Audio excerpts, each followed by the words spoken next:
توری صاحب یہ بتائیے کہ جس طرح یہ کہہ رہے تھے کہ جی یہ مسئلہ جو ہے یہ لوکل پولیٹیشینز نے خراب کیا ہے. مین چیز یہ ہے نا کہ افسوس کی بات ہے 2021 میں جو ہے نا اپر کرم میں پیواڑ علیزئی ٹرائب توری علیزئی اور یہ مینگل گدو کے درمیان ڈسپیوٹ پہ مطلب مسئلہ پیش آیا.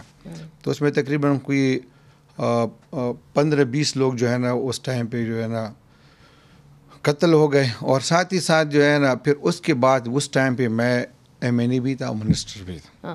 نہیں مگر دیکھیں ان کی بات کا جواب دینا. آ رہا ہوں 64 نشستیں ہوئی جرگی کی. جرگی نے فیصلہ کیا. امپلیمنٹیشن کس کا کام تھا؟ کس کا کام تھا؟ کس کا تھا؟ نہیں آپ بتائیں. تو وہاں پہ جو فورسز بیٹھی ہے, وہاں پہ جو ڈی سی بیٹھا ہے, وہاں پہ جو ڈی پی او بیٹھا ہے, وہاں پہ ڈسٹرکٹ کمشنر بیٹھا ہے, ان کا کام تھا. 64 نشستوں پہ ابھی تک کوئی فیصلہ نہیں ہوا. تو یہ کس نے کرنا تھا؟ تو پھر آپ بتائیں. صوبائی حکومت نے, صوبائی حکومت فورسز کی جو ذمہ داری تھی. ٹھیک ہے, ہم نے جو کرنا تھا ہم نے کر کے دکھائے. امپلیمنٹیشن نہیں ہوا. پھر اس کے بعد ٹوٹل 5 ڈسپیوٹیں بڑھی.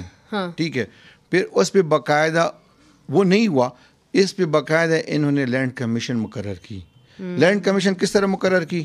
کمشنر صاحب آ کے ڈی سی کے ساتھ سب کے ساتھ بیٹھ کے فریقین میں کسی کو نہیں بلایا تھا, خود فیصلے کر دیتے تھے. یہ کہاں کا انصاف ہے؟ یہ کس نے فیصلے کیے؟ ڈی سی نے. ڈی سی نے اور کمشنر نے, سی ایس نے. اچھا, تو آپ کہتے ہیں کہ بیوروکریسی ہو یا چیف منسٹر ہو, جو مقامی جرگا ہے اس سے تو وہ بات چیت نہیں کرتے. معاملات طے ہوتے ہیں ایپکس کمیٹی میں, جہاں بھی پشاور میں. سیاسی بیسس پہ سی ایم نے ابھی تک کرم کے دونوں مسلک سے ایک جرگہ بھی نہیں کیا. اچھا, حمید حسین صاحب نے بھی ہمیں پھر سے جوائن کر لیا. حمید حسین صاحب, توری صاحب تو یہ کہہ رہے ہیں کہ جی سیاسی رہنما جو وہاں پہ تھے انہوں نے تو اپنا کام کر دیا, مگر عمل درآمد جو ہے وہ بیوروکریسی نے کرنا تھا, وہ سیکیورٹی فورسز نے کرنا تھا, وہ صوبائی حکومت نے کرنا تھا, انہوں نے نہیں کیا. اب صوبے کے اندر آپ کے اتحادی ہیں پی ٹی آئی والے, کیوں نہیں آپ نے عمل درآمد کیا جو جرگوں کے فیصلے ہوئے؟ اصل مسئلہ یہ ہے کہ ہم یہ بھی دیکھ لینا کہ وہ کتنے پاورفل ہیں. ان کے اختیار میں کتنی طاقت ہے, ان کے پاس کچھ بھی نہیں ہے.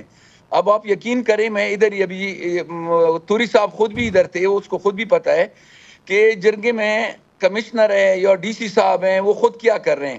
خود بیچارے کلرک بنی ہوئے ہیں. میں آپ سیدھی بات بتا دوں, وہ ہر بات لے کے ان کے سامنے سیکیورٹی والوں کے سامنے بیٹھ جاتے ہیں اور ان سے پھر وہ اپنی ریکمنڈیشن لے کے پھر جرگے کے پاس آتے ہیں.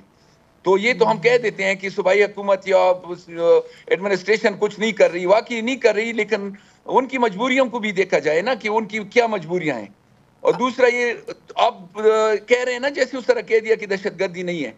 اگر دہشت گردی نہیں ہے تو ہمیں یہ بتا دیں کہ روڈ میں ادھر کون بیٹھے ہیں. تو کون بیٹھے ہیں؟ سنت والی نہیں بیٹھے ادھر, سارے یہی دہشت گرد بیٹھے ہوئے ہیں. دہشت گردوں نے قبضہ کیا ہوا ہے روڈ پہ. نہیں, دہشت گردوں کے تو بڑے گروپس ہیں. کون سا گروپ؟ یہ اس میں گروپس مختلف گروپ ہیں, لیکن وہ تو نام دی جاتے ہیں. میں ادھر یہ بتا دوں, میں تو کہتا ہوں ایک ہی گروپ ہے, ایک ہی گروپ ہے, اور کوئی گروپنگ نہیں ہے. وہ نام کی گروپس ہیں کہ فلانا گروپ فلانا گروپ فلانا گروپ. یہ بس دہشت گرد ہی ہیں. ٹھیک ہے, ٹھیک ہے.